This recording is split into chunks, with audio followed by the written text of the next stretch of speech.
بسم الله الرحمن الرحيم، والصلاة والسلام على أشرف المرسلين سيدنا محمد. بعد ما خلصنا خصائص الأب بالفليكس، بدي أعطيك بس تلخيص سريع للأشياء اللي تعلمناها، وركز على بعض النقاط المهمة قبل ما نبلش بخصائص الأطفال اللي إحنا حكينا عنها children. في البداية أكيد أنت متذكر المين أكسس والكروس أكسس. لما تنادي أنت على الرو، فبتكون المين جاية من الليفت إلى الرايت، والكروس بيكون بشكل اعتراضي. طب لو حكيت له رو ريفيرس شو بيصير؟ تنعكس المين، بتصير من اليمين إلى اليسار، وبرضه الكروس راح يكون لتحت. طيب لو حكينا عن الكولوم، فأكيد المين راح تكون لتحت، والكروس راح يجي بشكل اعتراضي.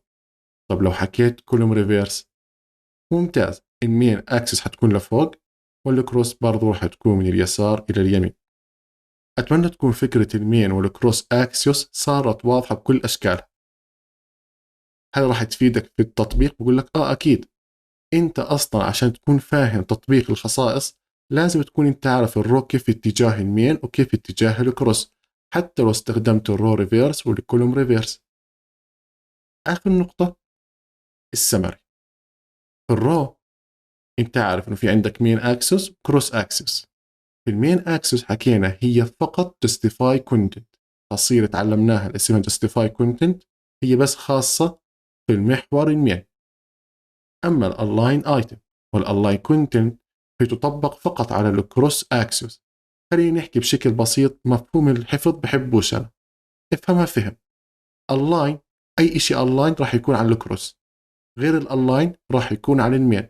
فالجستيفاي هي مش اللاين، ما بلشت باللاين، معناتها اكيد راح تكون على المين. اي اشي اللاين راح تكون على الكروس. تعال نطبقها على الكولوم، نفس الفكرة، كروس اكسس ومين اكسس. في المين أكيد هي حتكون justify content، والكروس أي إشي align، align item align content. وهيك بنكون خلصنا ملخص الخصائص الخاصة في الأب. أتمنى تكونوا استمتعتوا في هاي المحاضرات السابقة وكانت الأفكار واضحة وسهلة. اكتبوا لي في التعليقات إذا كانت الأمور سهلة وبسيطة. إن شاء الله في المحاضرة القادمة راح نبلش بخصائص الchildren، حتكون مشابهة كثير لخصائص الأب اللي أخذناها، لكن عليها شوية تعديلات بسيطة. يعطيكم العافية، وبنشوفكم إن شاء الله في المحاضرة القادمة. إلى اللقاء.